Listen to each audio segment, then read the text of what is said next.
Hello and welcome to Talking Tudors, a fortnightly podcast about the ever-fascinating Tudor dynasty.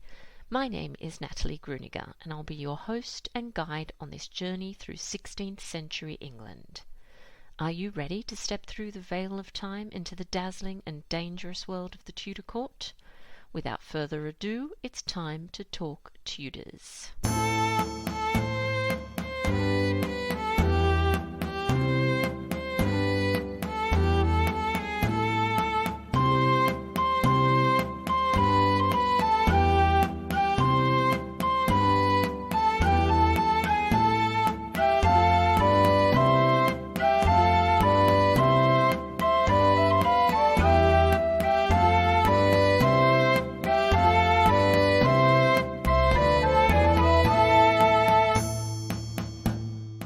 Hello everyone, welcome back to Talking Tudors, episode 157. I'm your host, Natalie Grueninger, and I'm so glad that you could join me. As always, I'd like to start by acknowledging and thanking the wonderful listeners who continue to support this podcast via Podbean Patron, and extend a heartfelt thank you to everyone who's taken the time to rate and review the show. This really does make a difference. If you love Talking Tudors and never miss an episode, perhaps you'd consider becoming a Talking Tudors patron. Just click on the Be My Patron on Podbean badge on the homepage of my website, www.onthetudortrail.com, or click on the Be a Patron button on the Podbean app. Join the Talking Tudors patron family, and in addition to receiving lots of Tudor-themed goodies, you'll be automatically entered into our patron-only monthly giveaways. May's prize is a fabulous Anne Boleyn themed gift bundle. A huge thank you to Dr. Owen Emerson, Sandra Vasoli, Sarah Morris, Lucy Churchill and Catherine Holman for contributing to this prize. All patrons are also eligible to attend monthly Talking Tudors live talks, which take place on Zoom. These events are exclusive to patrons. This weekend, I'll be chatting to Emma Louisa Cahill about Catherine of Aragon. Please get in touch with me if you'd like to register for the event. In other exciting news, if you've always been fascinated by the life and times of Anne Boleyn and have dreamed of learning from leading Boleyn experts, including Dr. Owen Emerson and Professor Susanna Lipscomb, I invite you to join 365 Days with Anne Boleyn, a year-long online journey of learning and discovery that I'll be leading in 2023. You'll find a full list of what's included and all other details on my website. I do hope you'll consider joining us on this unique and immersive learning experience. Now, on to today's episode. I'm delighted that joining me on the show to talk about Elizabeth I and her mother's memory is Jack Beesley. Jack is a postgraduate in Heritage and Queenship Studies from Queen Mary University of London and Historic Royal Palaces. Jack's BA dissertation focused on the memory of Anne Boleyn in the reign of Elizabeth I, for which he won the King Alfred Prize for Best Performance in History 2019. His MA dissertation, meanwhile, focused on the impact of Scottish civic nationalism on gendered heritage interpretation in Scotland. Jack is now in his first year of studying for a PhD in the 16th century sexuality, looking at how the Tudors viewed homosexuality and evidence for same-sex relationships amongst the Tudor elite. Our conversation is coming up straight after this short musical interlude. What you're about to hear is 16-year-old Rose Byers' first single, called The Lament of Anne Boleyn. It's written and performed by Rose Byers and accompanied by Aaron Jones.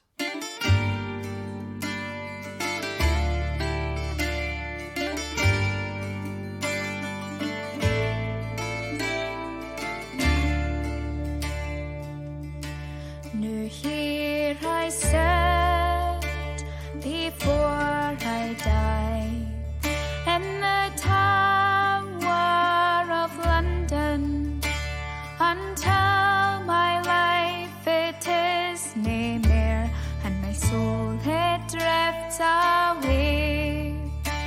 Jesus, receive my soul, O Lord God, have pity on my soul. I loved a man once, he was so good, and I was his mistress. He took me into his loving arms, and he vowed I'd be his bride. Jesus, receive my soul. O Lord God, have pity on my soul. He divorced from Catherine of Aragon, outraging the church. We were married and I became his queen and gave birth to our daughter. Jesus, receive my soul. O Lord God, have pity on my soul. We called her Elizabeth after his mother, and Henry loved her dearly, but he still longed for a son and heir, and I could not do it for him. Jesus, receive my soul. O Lord God, have pity on my soul. And so he tired of me quickly, and was courting Jane Seymour. He longed for her, so he found a way to end his marriage with me. Jesus, receive my soul. O Lord God, have pity on my soul. I was tried before the angry crowd. I begged and pleaded innocent. They all cried, "Which you are guilty," and I was sent to Tower Green. Jesus, receive my soul. O Lord God, have pity on my soul.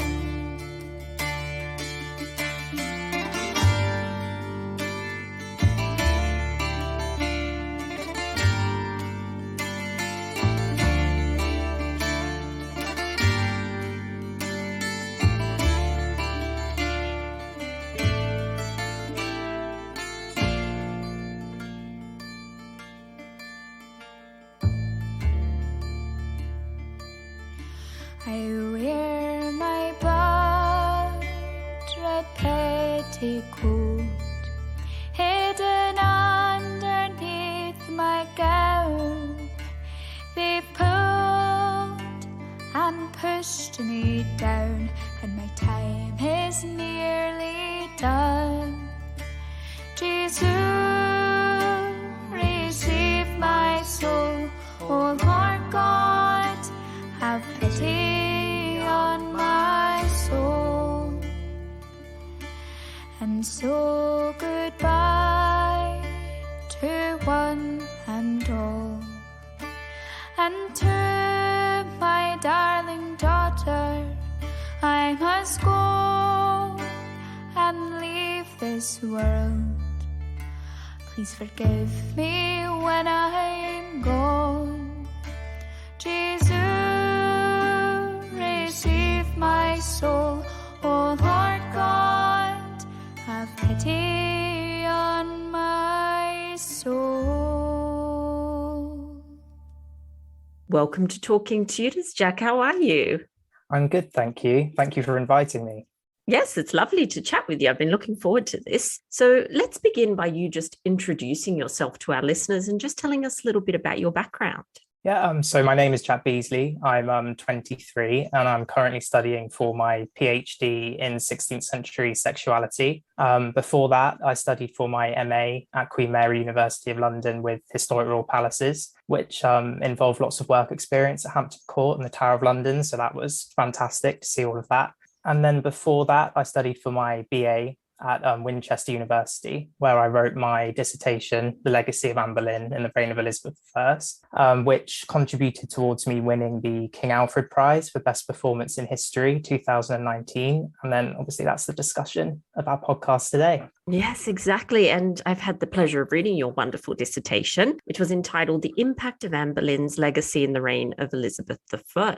So what motivated you to explore this particular subject? So I've been fascinated with Anne Boleyn ever since I can remember. As a kid, I used to read and watch everything Anne Boleyn and Tudor related. And this is quite nerdy, but I used to get just as much enjoyment out of watching history documentaries as I did cartoons and things like that. And one of the documentaries that I used to watch over and over were David Starkey's documentaries, actually, on the Six Wives, and also his documentary on Elizabeth I. And in the first episode of his Elizabeth I documentary, he says that Elizabeth airbrushed Anne from her memory. And even as a kid, something seemed odd about this, and it just made me want to find out more. So in that sense, the seed was sown at a very early age that if I went to university, this was something that I definitely wanted to look more into. Let's dive into the topic, I suppose. What immediate impact did Anne Boleyn's execution have on the young Elizabeth? I think to better understand this, we need to actually know what Elizabeth's life was like whilst Anne was still alive. So obviously Elizabeth was born on the 7th of September, 1533, and a big deal has usually been made out that her birth was a huge disappointment. I think one historian said that her birth was the most unwelcome royal birth in royal history. And I don't actually buy into this. As Anne had shown that she was capable of bearing healthy children with Elizabeth's birth. And at this point, there was no reason to suggest that she couldn't then go on and have further healthy children. You know, hindsight is a wonderful thing. And Anne's maids of honor actually noted that Henry declared that he would rather beg from door to door rather than give Anne up after Elizabeth's birth. So I think he still clearly loved her at this point. And, far from being a disappointment, Elizabeth replaced Princess Mary in the line of succession and was at this point the only lawful heir to the throne. And she was treated in every inch a princess. Anne Boleyn was absolutely smitten with her and kept her on a velvet cushion beside her throne, which I think is always like a kind of a nice image to have. Elizabeth's household actually cost Henry £2,000 a year up until March 1535, which was twice the expenditure of Princess Mary's household before she had been declared illegitimate. So things weren't as bad as historians have made out, I don't think. And as far as this little girl was concerned, she had an extremely privileged, happy and secure early life. But obviously all of this came crashing down with Anne's execution on the 19th of May, 1536, just 2 days before Anne and Henry's marriage had been declared invalid on the grounds that Henry had had a previous sexual relationship with Mary Boleyn, who was Anne Boleyn's sister. And the fact that Anne had also been accused of sleeping with her own brother, George Boleyn, there was this sort of double charge of incest against Elizabeth, and this followed her for the rest of her life. And she was formally declared illegitimate on the 8th of June, which demoted her to the Lady Elizabeth rather than Princess Elizabeth. And with this reduction of status naturally came a decline in the size of her household, and the exquisite clothing which Anne Boleyn had provided for her came to a standstill. And Elizabeth quickly outgrew her entire wardrobe. And by August 1536 had practically nothing to wear. We've got this extraordinary letter from Margaret Bryan, who was her governess, and she writes to Thomas Cromwell that Elizabeth has no clothes and is kind of begging him really to, send some clothes for Elizabeth. But she also says that she doesn't know how to organize herself. She doesn't know how to address Elizabeth. She doesn't know how to order the household. So effectively what this shows is that after Anne's execution, Elizabeth had just been forgotten about whilst Henry was off marrying Jane Seymour and, doing all of that. And we might think that Elizabeth, being only 3, wouldn't have been aware of any of this. But I think we all know she was very intelligent. She was a very astute child. And when she was styled lady rather than princess, she was keenly aware of it. And I think she had to quote something like, "How haps it, Governor, yesterday my lady princess, but today but my lady Elizabeth." So she was keenly aware of her reduction in status. So I think the immediate impact of Anne's fall was grave, to say the least. Her whole world was turned upside down. She lost her mother, her status, her legitimacy, and was neglected by Henry. Yeah, that letter you mentioned from Lady Bryan is just heartbreaking, isn't it? Because you get a real sense of the difficulty that she was in at this point. What impact do you think Anne's execution had on Elizabeth in terms of long-term effects? Do you mean psychological impacts? Or that would be good to explore that. Yeah. So when it comes to long-term effects, there were many when it comes to easy attacks on Elizabeth. So Anne's memory was constantly used to debase and threaten Elizabeth's queenship, especially as her reign advanced into the 1570s and 80s. Anne's memory became more destructive and salacious. But as far as psychological impacts go, I'm not really sure that there were many.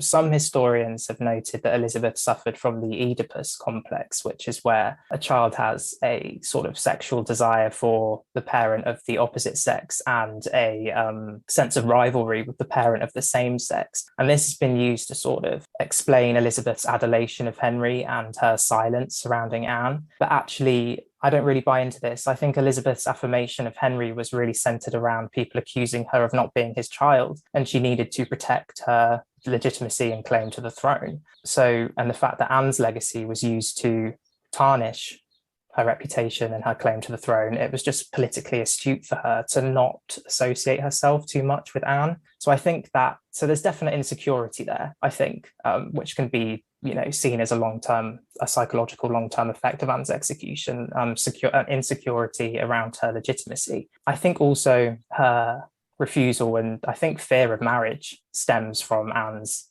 execution. I think it showed to Elizabeth that marriage could be dangerous for women rather than being a source of protection, as it was made out to be. And I think this was really sort of nailed to the mast with Catherine Howard's execution in 1542. Elizabeth was only 8 at this point, and she confided in Robert Dudley, Earl of Leicester, her great favourite later on, that she would never marry.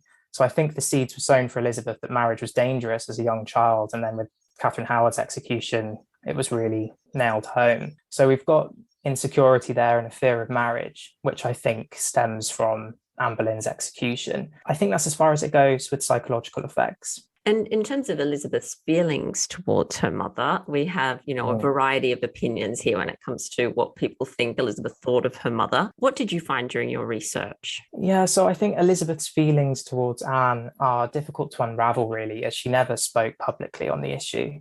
So what we need to do, I think, is look for her actions rather than her words. And I think in this case, they really do speak louder than words. Firstly, I think it's important to say that contrary to popular belief, Elizabeth did actually speak about Anne. Historians have often said that she never mentioned her, but we have this report from the Venetian ambassador in 1557, so the penultimate year of Queen Mary's reign, which refutes this. And he comments that Elizabeth did not view herself as inferior to Queen Mary and didn't believe herself less legitimate, alleging in her own favour that her mother would never cohabit with the king unless by way of marriage with the authority of the church.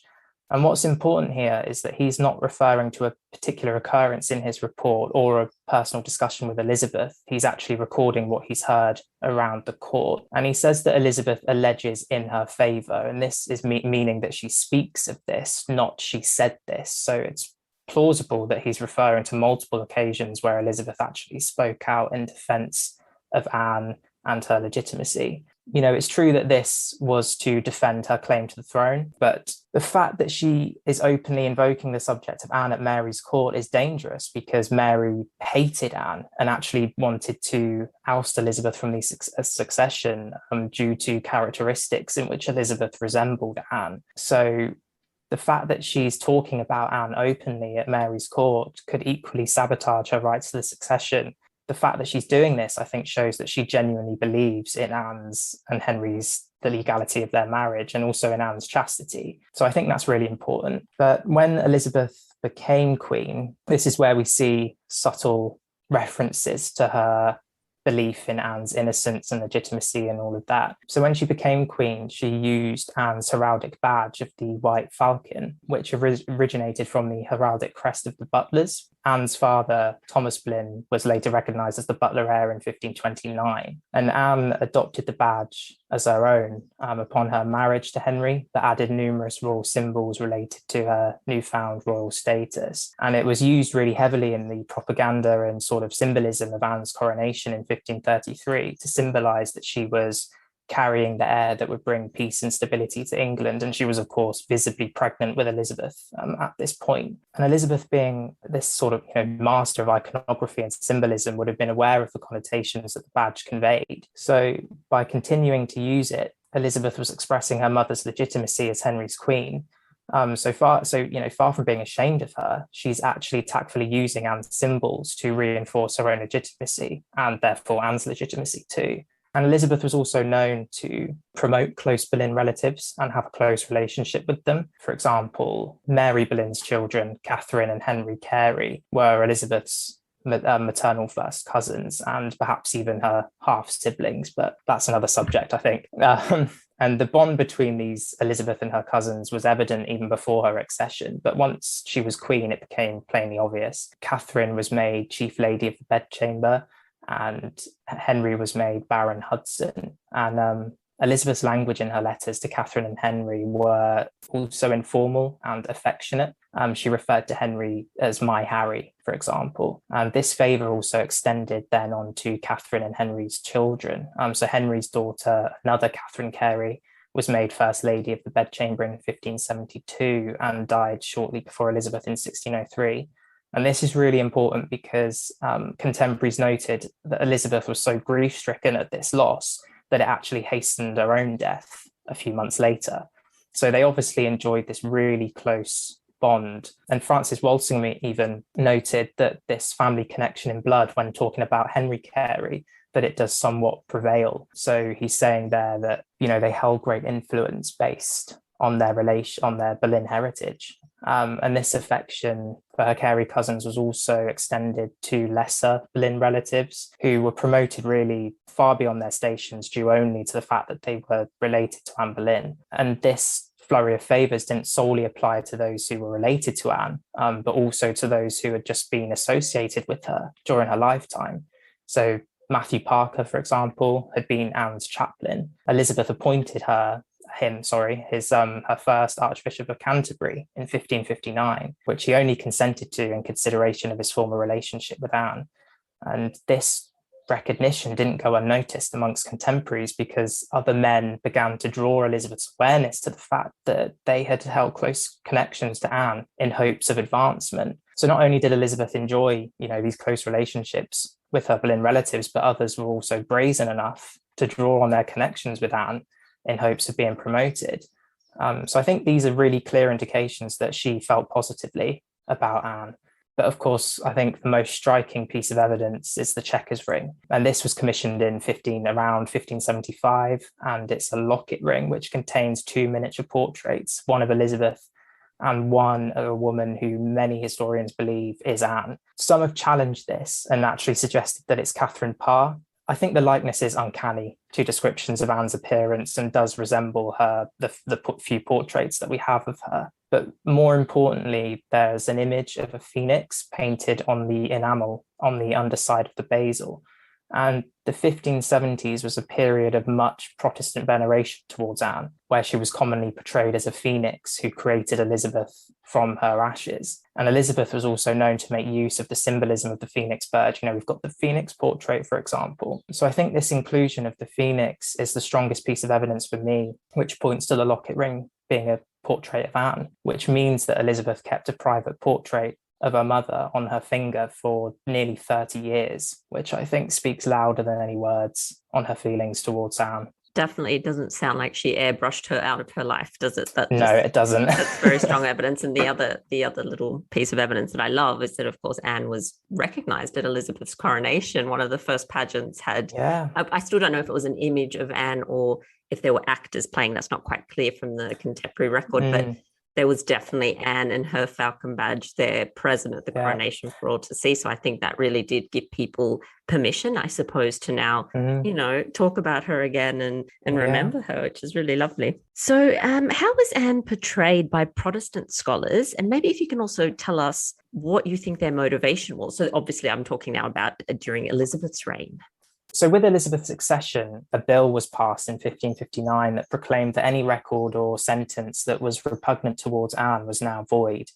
And this is really important because it means that for the first time in 23 years, people could actually openly speak positively and write positively about Anne. So Protestant authors began this sort of arduous task of dismantling this construct of Anne's whoredom and illegality in order to construct this image of an idealized saintly queen. And Protestant writings can be split into two periods of Elizabeth's reign, both of which had different objectives. So upon Elizabeth's accession in 1558, there was uncertainty surrounding which religious policy she would favour. So early writings championed Anne as the inaugurator of the English Reformation in order to prompt Elizabeth towards a Protestant policy.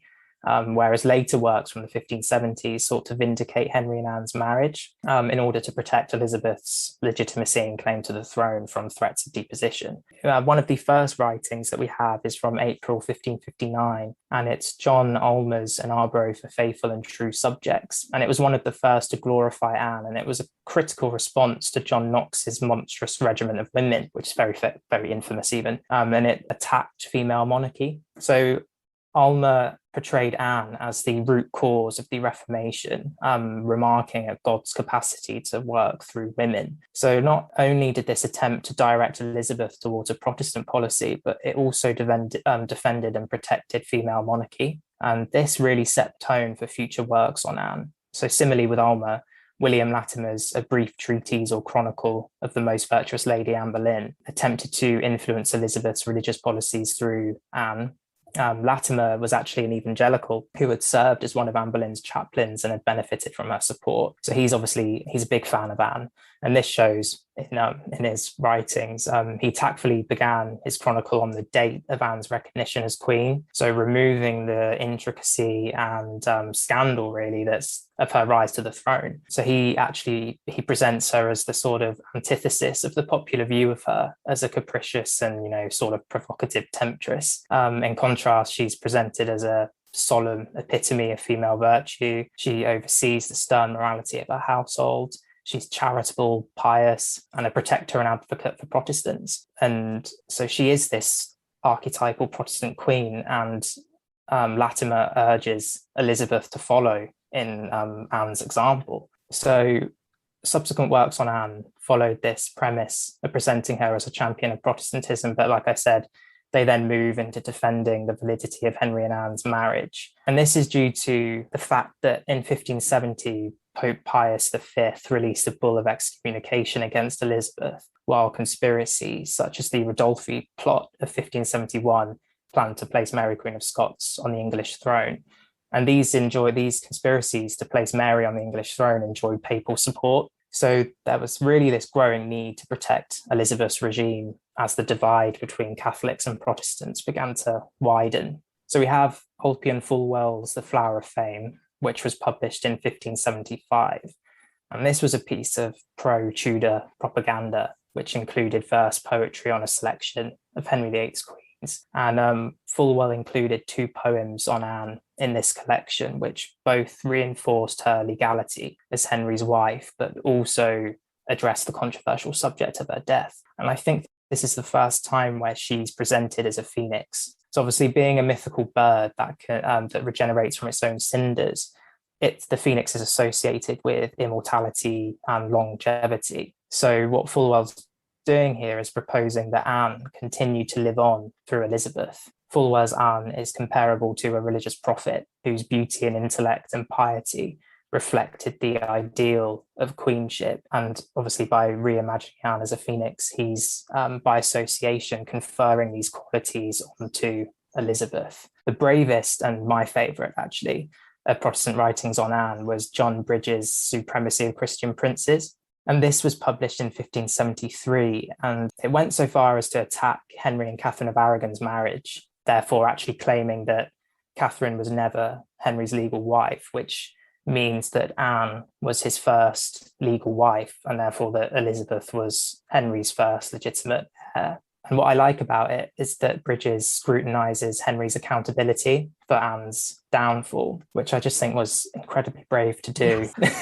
So what Bridges does is he doesn't directly point the finger at Henry, but what he says is that he was too guilty. He was guilty by being too easily swayed by Catholics who perceived the saintly Anne as a danger to Catholicism, and these Catholics schemed to procure her death. So what he's saying is that Henry was just too gullible, basically. And by presenting Anne as a victim of Catholicism, Bridges is actually reconstructing her downfall into that of a martyr. This idea of her being a martyr is probably most strongly shown in John Foxe's Acts and Monuments, which chronicled Protestant history. And unlike other works, Foxe's version of Anne was actually centered on her death. So Foxe reproduces her scaffold speech, and in it he tactfully exhibits her innocence. And for Foxe, the principal defense of Anne's innocence was the fact that God had maintained and raised Elizabeth to be queen. So these Protestant depictions of Anne create this sort of image of an exemplary Protestant queen with a divine purpose. And what this does is protect the foundations of English Protestantism, giving the English Church a respectful pedigree. So Anne's memory could be used as a tool by which Protestants could protect Elizabeth's religious policy and her legitimacy and her claim to the throne. Now, although these works sought to vindicate Anne, their primary function was to glorify Elizabeth. Elizabeth was the focus of these texts, and those who wrote them ultimately sought favour with her. But it still shows that celebrating and defending Anne, it became a method by which others could advance themselves, a suggestion that Elizabeth was known to possess no shame around Anne, I think. So let's talk a little bit more about Elizabeth's response to these texts that obviously glorified herself, but also her mother's memory. I imagine people would have been, keenly watching to see how she responded to those early texts to give them permission to write further texts. So how did she respond to these writings? I think that these documents do reveal a lot about Elizabeth and her feelings towards Anne. What's surprising to me that I wrote about in my dissertation was the fact that these scholars sought to actually influence Elizabeth's religious policies through the memory of Anne. If her, sentiments towards Anne were known to be frosty or just were unknown, because Henry's legacy to the Reformation in these texts, it was just completely shunned in comparison to the glorification of Anne's, benefaction to religious reform. So I think if Elizabeth's sentiments were known to have rested solely with Henry, it's doubtful that Henry's role would have been so dramatically diminished in these documents. Why not praise just both Henry and Anne rather than choosing to focus, solely on Anne? And Elizabeth obviously responded well to these documents because Alma 7, while Latimer became Elizabeth's chaplain and clerk of her closet, as well as Canon of Westminster and Dean of Peterborough. So they were promoted. So their works were obviously well received by Elizabeth. And I think what this shows is that she adhered to this Protestant view of Anne as being, lawful, legitimate and innocent, and her benefaction to Protestantism. So I think that Elizabeth had similar views as these authors regarding Anne. Absolutely. And now it wasn't only the Protestants, was it, that were using Anne's memory as a tool in order to advance, their religious beliefs. So how did the Catholics depict Anne, and how did they use her legacy to really attack Elizabeth? This is it's really interesting. So as Elizabeth's reign advanced, the toleration which she afforded English Catholics became foiled with the accession of Pope Pius V in 1566 and the arrival of Mary Queen of Scots in 1568. The Northern Rebellion of 1569 was the first conspiracy to replace Elizabeth with Mary, and this was supported with papal money. And Pope Pius V issued the reigning on high papal bull in 1570, which excommunicated Elizabeth, and this was renewed twice under Pope Gregory XIII and Sixtus V. And as a result of this, England was forced into this defensive position against Catholicism. And then as a result of this, Catholic publications began to emerge, which undermined Elizabeth's rule, with Anne being the principal method by which this was achieved. And the picture of Anne that emerged in these works became increasingly, grotesque and depraved in order to better attack Elizabeth's Protestant monarchy. And it's unfortunate, really, that these conceptions of Anne have lasted, which I'll talk about in a second. But one of the first to attack Elizabeth through the memory of Anne was Nicholas Harpsfield's treatise on the pretended divorce between Henry VIII and Catherine of Aragon. The fact is that these Catholics were given all of the sort of material that they needed because Anne was accused of such depraved crimes. So they just had all of this material at their disposal. So Harpsfield plays on memories of Anne's trial, which allows him to accuse her of premarital sex, for example, with Thomas Wyatt. It's actually quite extraordinary. He notes that Wyatt actually went up to Henry VIII and said to him directly that you shouldn't marry Anne because I've had a previous sexual relationship with her and she's known to be so loose and base. I just can't see that being true.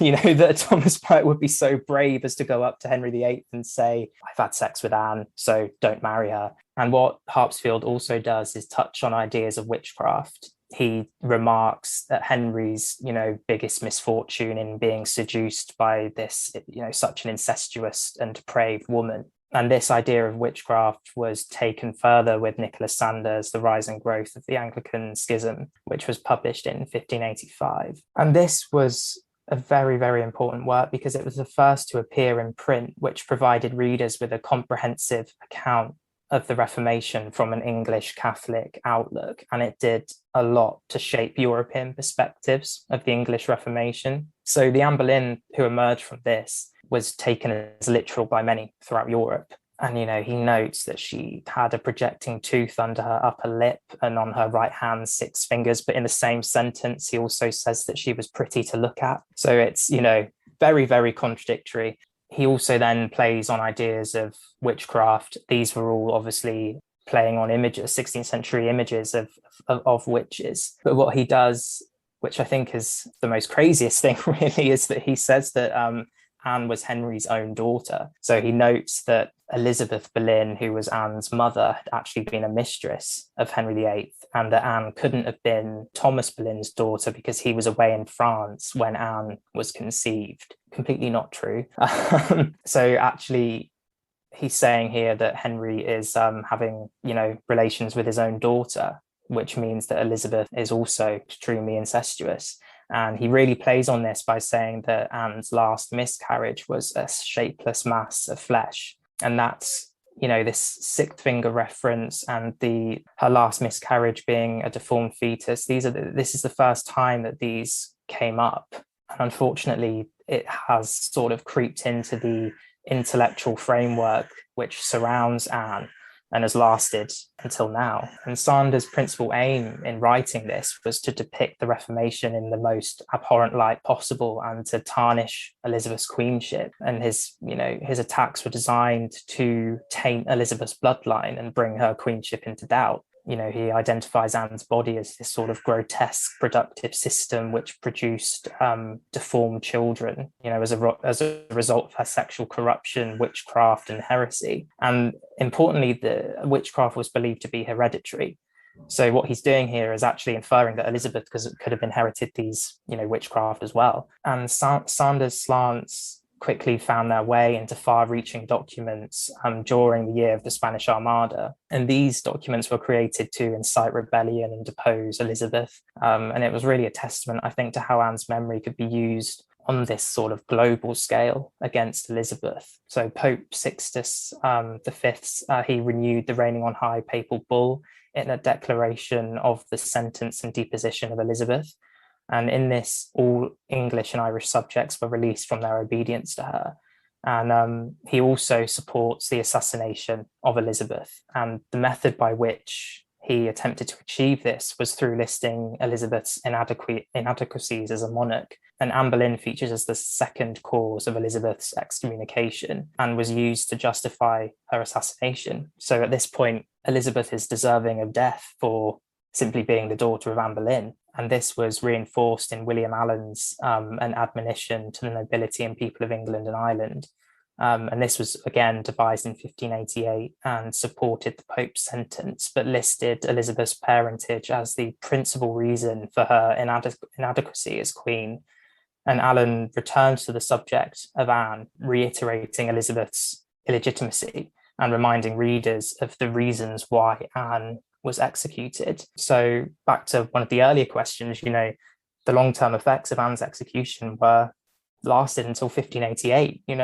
It was big. I'm glad that you mentioned that, of course, these are the first time that we're hearing these stories that Nicholas Sanders is putting out there, like the deformed fetus story and the sixth finger. And the description that he gives of Anne always makes me laugh because it is so contradictory, as you said. And he also, I think from memory, mentions that she has a deformity around her chin, which interestingly has come up. I've seen people kind of affirm this in modern histories of her. And I always think, no, that comes way later. And, there's no contemporary evidence to suggest anything like that. So it's interesting how it does seep into kind of popular consciousness or something like that. And it's because of how popular the work was at the time that it was taken as literal by so many people that, of course, it's going to sort of filter down. And like you said, even in Eric Ives' book, which is sort of, it's the Bible of Anne Boleyn, he also, he adheres to the idea that she must have had some sort of deformity on her finger.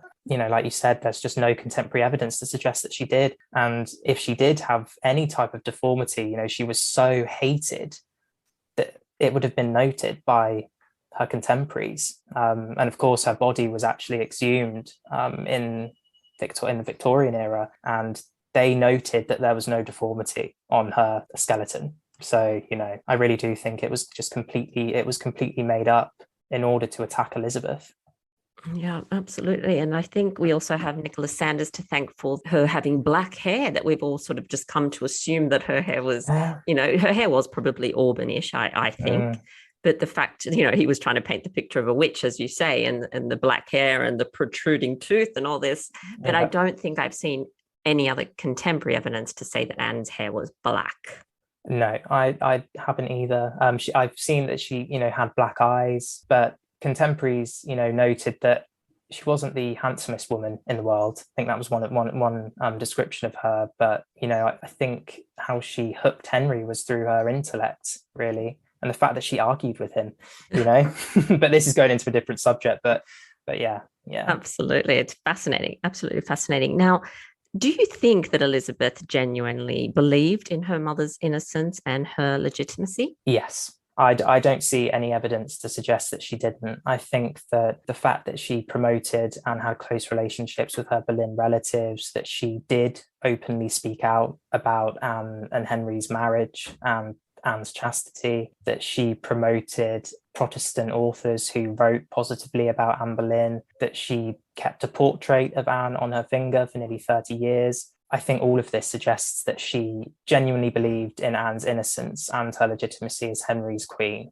Well, I completely agree with you, Jack. So there you go. Now, at the end of episodes of Talking Tudors, we play what's called a little game of 10 to go. So these are just 10 questions just to get to know you a little bit better. So first question, what was the last film or perhaps TV series that you watched? I'm currently actually very related to this. There's a series at the moment, it's a comedy on the BBC, and it's called Witchfinders. And I'm currently watching that at the moment. It's just a sort of a spoof on it's set during the Civil War, and it's about witch hunters finding witches and things in England. Yeah, it really shows how crazy all of that was. But it is entertaining, and I'm quite enjoying it. I'm watching that now. And what is something that you love about where you live? Well, I live in Manchester at the moment for doing my PhD. It's just such a sort of young, vibrant city. I've lived in London too, and I refer to it, Manchester, as sort of a miniature version of London, without the hustle and bustle, but still being a, this young, vibrant city. And yeah, I just love it there. Love going. There's lots of places to go and eat and go out for drinks and things like that. It's just a very, very trendy city, I think. Awesome. And when you're not studying and delving into the archives, what do you like to do to relax and unwind? I think going to the gym a few times a week helps decompress. Going on long walks, which is one downside, I think, to actually living in Manchester, is the fact that there's not really many walks that you can do around. So you have to go out of Manchester in order to go on some country walks, but try and do that once a week. And also, I think a glass of wine on a Friday or a Saturday night That sounds good. And what was a favorite childhood book or perhaps a childhood toy? I would say I used to have a Roald Dahl collection, and I used to love all of his books, really. And my favorites were James and the Giant Peach, and also I think a lesser known one called The Twits. Oh, yes, I love the Twits. Yeah. So yeah, I would have to say those two.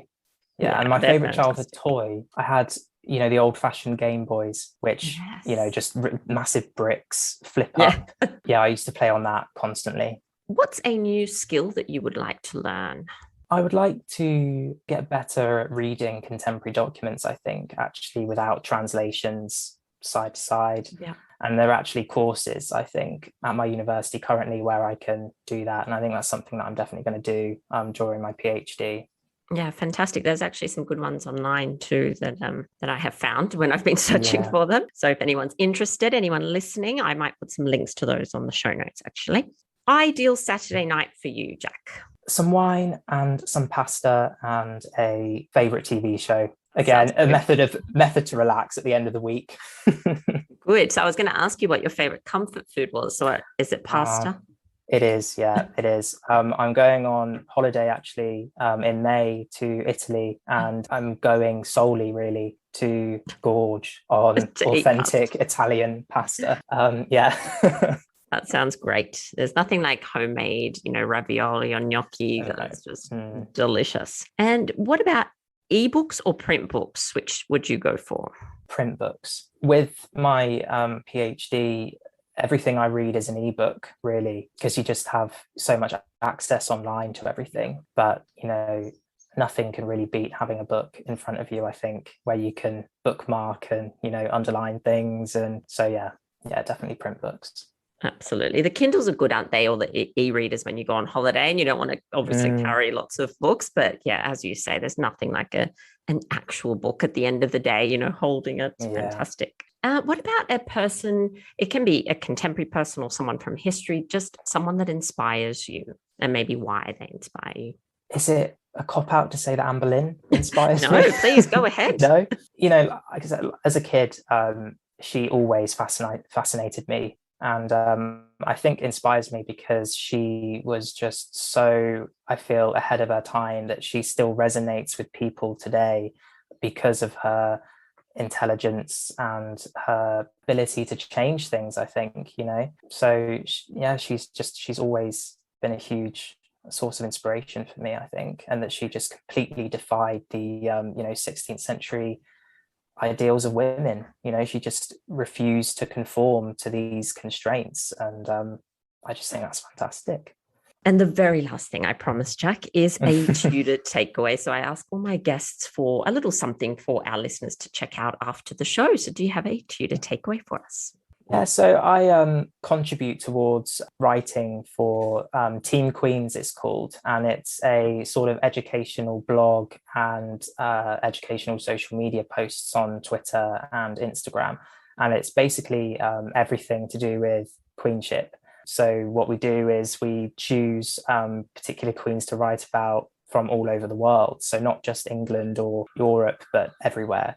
And just write, bios on them, essentially. Lots and lots of Tudor queens on there. I think every Tudor queen has been done on there at the moment. So yeah, definitely a Tudor takeaway. Fantastic. Yes, I do follow you guys on Twitter, I think it is. So I will add links to those in our show notes so everyone can go and check that out. Well, Jack, this has been an absolute pleasure. Thank you so much for talking Tudors with us. Thank you for having me.